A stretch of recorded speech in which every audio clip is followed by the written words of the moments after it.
أهلا أهلا بالعيد، كل عام وأنتم بخير. إزاي نقضي العيد بدون مصاريف وتكلفة؟ أول حاجة وهي صلاة العيد، بننزل كلنا نصلي العيد بالفرحة والأطفال معانا، وبجد بتبقى متعة صلاة العيد كده في أي جامع جنبك جنب البيت أي مكان.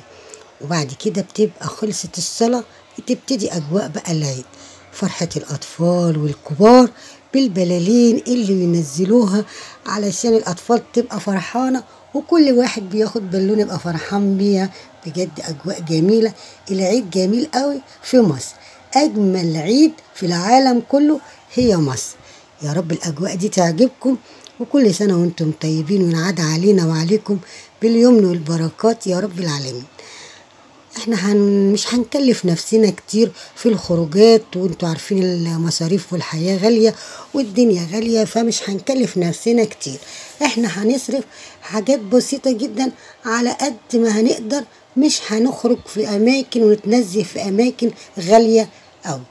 بعد صلاة العيد خلاص والاجواء بنبتدي بقى اللي هيذبح، اللي عنده كبش وهيذبحوا، بتبقى فرحة للأطفال وفرحة للكبار. يا رب كده ينعاد عليكم بالخير. بعد كده نبتدي بقى نتنزه في أي جناين مجانية، في جناين كتير في القاهرة وخارج القاهرة، أماكن جميلة جدا جدا جدا، وبلاش يعني تروحي أماكن تتفسحي انت وأولادك بدون مصاريف وبدون ما تحطي أماكن غالية. بتعملي الأكل معاكي في البيت، بتاخدي معاكي بقى اللحمة المشوية، مكرونة بشاميل، بتاخدي اللي نفسك فيه وتروحي. الجناين مليانة في بلدنا الجميلة، وفي جناين كتير زي دي كده، في جناين بالورد والزرع كده، وبتفتح النفس وبدون مصاريف وبدون ما نحط مصاريف كتير يعني. بيجي بعد كده بقى في الليل، لو حابة في الليل بقى تتنزهي بعد بقى ما بتروحي ترتاحي شوية بقى وتنامي، لأن طبعا بتبقوا سهرانين للصبح، بتروحوا بقى على قصر النيل تتفسحوا. قصر النيل جميل جميل بالليل، وفي الأعياد بيبقى زحمة وبيبقى جميل قوي، بتبقى متعة، وبتتصوري هناك وبتعملي لايفات هناك. بجد بتبقى يعني قصر النيل مش قادرة أقول لكم، ده المكان اللي المصريين كلها بتروحوا في الأعياد، هو قصر النيل. قصر النيل والتحرير، وطبعا في وسط البلد، في ناس بتروح وسط البلد، بس انا افضل قصر النيل، لان الاولاد بتبقى محتاجه تخرج وتشم هوا نضيف ونقي، فبيبقى قصر النيل هو اجمل حاجه. وبالليل بتبقى الانوار بقى، ومش قادره اقول لك الانوار بتبقى عامله ازاي، والاضاءه بتبقى جميله قوي، بتفرح الاولاد كده، والكبار كمان بيبقوا فرحانين. كده خلاص خلصنا؟ لا ما خلصناش، انا جاي اقول لكم نبقى اقتصاديين في العيد، يعني ما نصرفش مصاريف كتير، لان احنا طبعا اشترينا لحمه واشترينا رقاق واشترينا لبس للعيد وحاجات كتير، صرفنا كتير. فعايزين بقى نمشي نفسنا باللي فاضل معانا، ننزل نتنزه في اماكن مجانيه.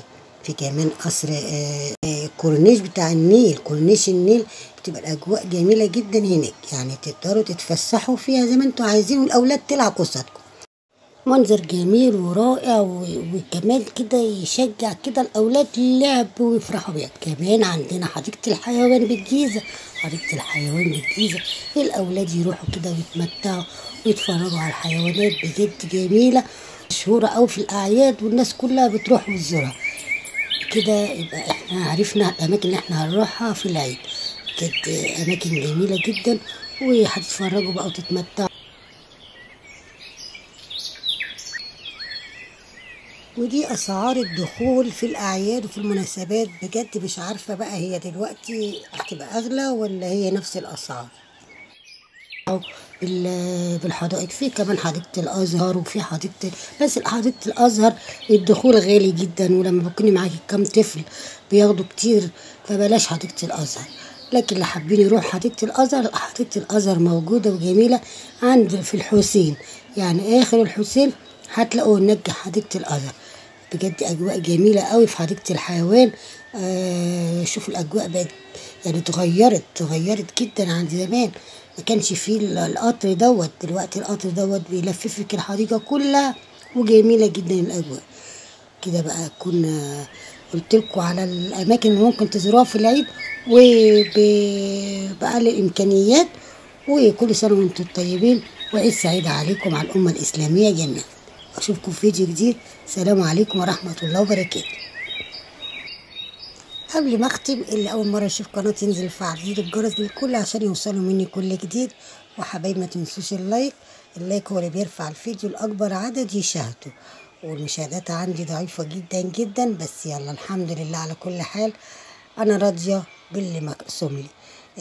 يا ريت تشاهدوا على الاقل 3 دقايق من الفيديو، لان يعني المشاهدات بجد واقعه عندي. 3 دقايق مش هيجرى حاجه. ولو مش حابين تكملوا الفيديو ممكن تجاروا الفيديو وبس تتفرجوا. لو في اعلان تتفرجوا على الاعلان. واشوفكم ان شاء الله في فيديو جديد، وكل سنه وانتم طيبين. ما تنسوش العيديه. العيديه ديت مهمه قوي للاطفال. ما تنسوش العيديه.